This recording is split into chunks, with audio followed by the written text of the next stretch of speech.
a time when there's got to be a change. People in power have misused it, and now there has to be a change, and a better world has to be built, and the only way it's going to be built is with extreme methods. And I, for one, will join in with anyone, don't care what color you are, as long as you want to change this miserable condition that exists on this earth. Thank you, thank you, thank you.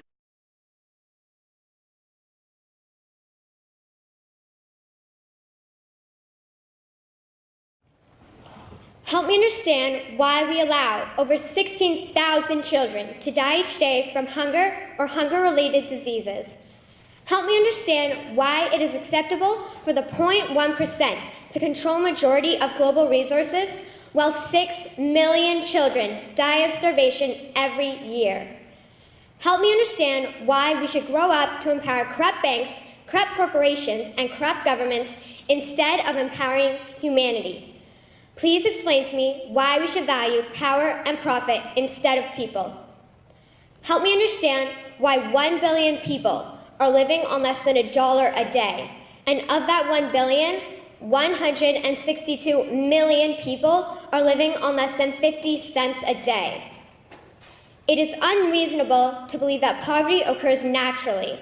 It is unreasonable to believe that people wake up and say, "Today I want to work hard," at not being able to eat. To quote Nelson Mandela, poverty is not an accident. Like slavery and apartheid, it is man-made and can be removed by the actions of human beings. So if poverty is not an accident, then what is causing this pandemic we call poverty?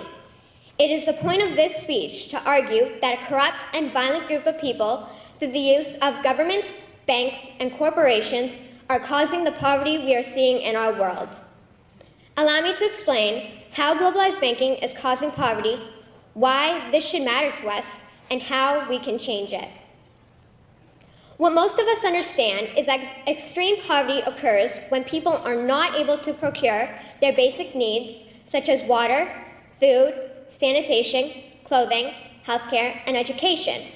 What most of us do not understand is that the reason this type of extreme poverty exists on a global scale is due to the corruption of individuals in our banks, governments, and corporations. How do banks fit into the corruption?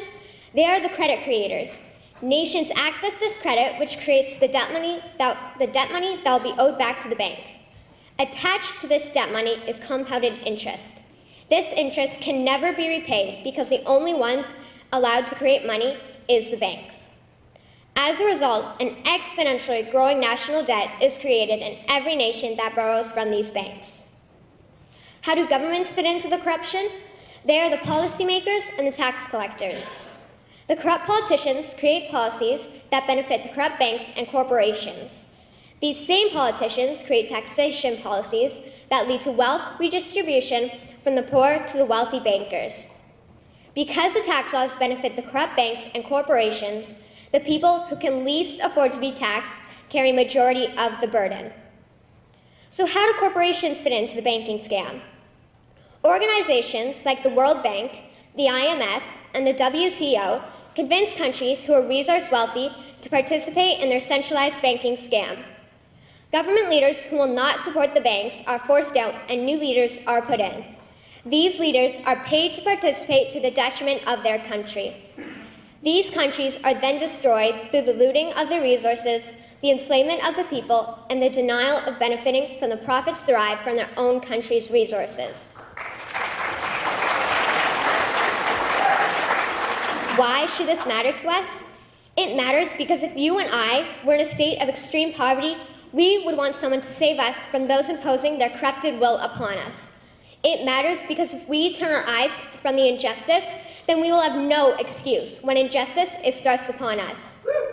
It matters because if we don't stop the corruption, my generation will most probably be slaves to the corrupt. How can we change our present course?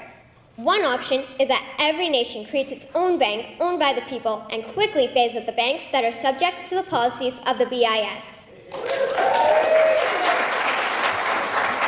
Second, close down the entire global centralized banking scam. Then make these corrupt criminals associated with these organizations accountable for what they have done. Third, each nation begins to create its own money supply to help create schools, hospitals, farms, and any other infrastructure needs. Any and all profit will go to the people and not private global corporations. In conclusion, we could begin to remedy the issue of poverty as well as other key issues such as the environment, energy, health, and education simply by stopping these corrupt individuals and groups. Albert Einstein once said, "The world as we have created it is a process of our thinking. It cannot be changed without changing our thinking." So let us change our thinking on governments, banks, and corporations so we can eradicate extreme poverty. Thank you.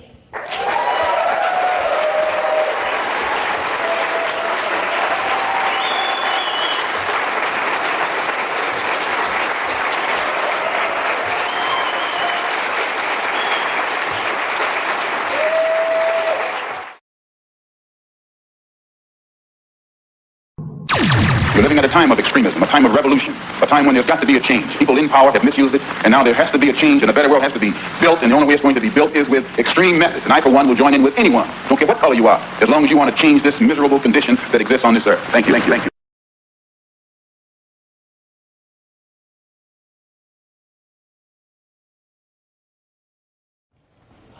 Help me understand why we allow over 16,000 children to die each day from hunger or hunger-related diseases. Help me understand why it is acceptable for the 0.1% to control majority of global resources while 6 million children die of starvation every year. Help me understand why we should grow up to empower corrupt banks, corrupt corporations, and corrupt governments